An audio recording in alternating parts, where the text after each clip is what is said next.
Good morning and good afternoon and good evening to everyone. We're so thankful to hear the inspiring testimonies today of our presenters. Matthias Singh, Heather Kumanichleva, and James Point, and their family members.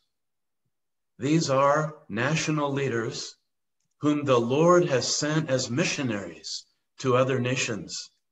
And we're so glad to learn from you today.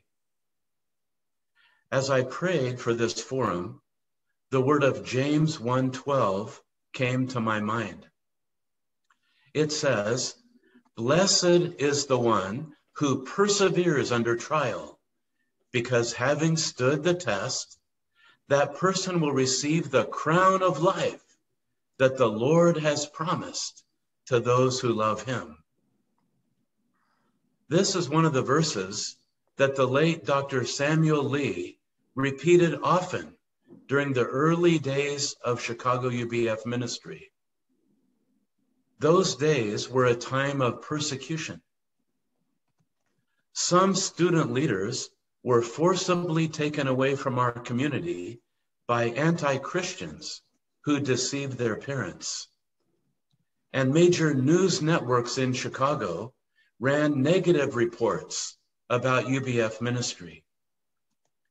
At first, it was hard to believe that such things could happen in America. And we didn't know what to do. Some UBF leaders in Chicago wanted to fight legally or politically or even physically. However, Dr. Samuel Lee taught us to trust God and persevere in faith. And he helped us memorize gospel key verses, pray, and share the gospel on our campuses and with our neighbors. As we did this, gospel faith took root in the hearts of many leaders, and we grew spiritually. In retrospect, this was the time when gospel faith was firmly laid in Chicago UBF. Moreover, it became a time of spiritual revival in our ministry, and the number of one-to-one Bible studies grew to about 800 per week. And after a season of persecution, those who attacked God's work were rendered powerless and ineffective.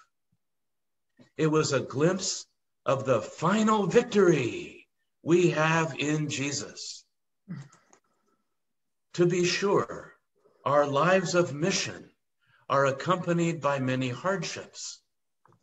But as we persevere, God uses them to purify our hope and increase our faith so he can give us the best blessings. This is God's promise. Suffering with faith is the channel of blessing. In the time of suffering, let's hold on to God's unchanging love, his great faithfulness, and his goodness, and win the everlasting victory in Jesus. Amen.